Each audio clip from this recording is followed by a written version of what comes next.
a place in Denver, Colorado that's known as Riverdale Road, and it is probably one of the most haunted roads in America. It's known from everything from demons to skinwalkers to ghosts. This is one road I would not want to drive alone at night. Now, this story comes from a young man named Kevin who lived in Denver for a few years. He said one night he just was bored and he decided he was just going to drive around town. So he gets in his car and he doesn't really have a particular destination. He just figured, he would let the night take him where he would drive to. So as he's driving, he just would get this feeling like I should turn this way, I should take this exit, I should head in this direction. And it leads him to Riverdale Road. So as he's driving down Riverdale, he gets to this part where there is train tracks. And he just starts getting this weird, creepy feeling like something is watching him. And part of him wants to find the nearest road he can turn off onto and get off this road. But something is intriguing to him and makes him want to stay on this road. So as he's driving, all of a sudden, his radio turns on by itself. And the song Imagine Dragons, Demons starts playing by itself. And he turns the radio off, but the radio continues to play. And so he starts, kind of banging on the, like, what's going on with what's happening with the CD player.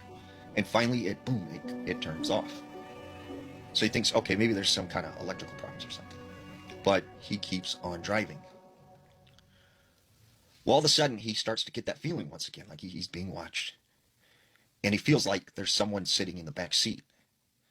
When he turns around and looks, he can see two red eyes staring at him from the back seat. He can't see a body, he can't see a person. It's just completely dark. And there's two red eyes staring at him.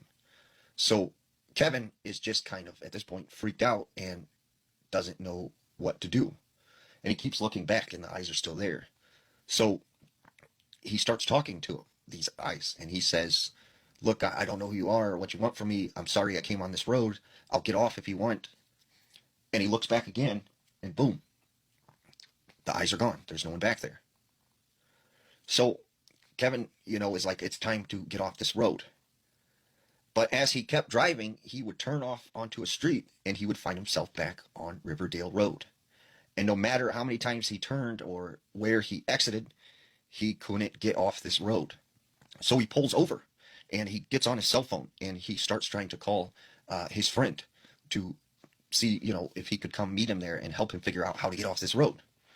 But his phone isn't working.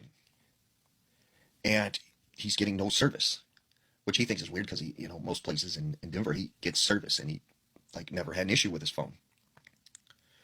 So as he's sitting there in his phone, he all of a sudden sees a shadow out of the corner of his eye. And a man walks up to the side of his car. And he can't see his face. He can't see the upper part of him because he's, standing up over the car. But the man bends down and he looks into the window. And he can see the man has red eyes. And this just pale face. And the man touches the window.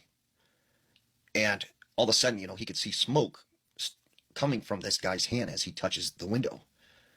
And so Kevin just slams on the gas and just starts, speeding off down the road. And he remembers this prayer that his mom taught him when he was younger. And he starts saying this prayer over and over again. And finally he sees a road he can turn onto. And he turns off onto this road. And he manages to get off of Riverdale Road.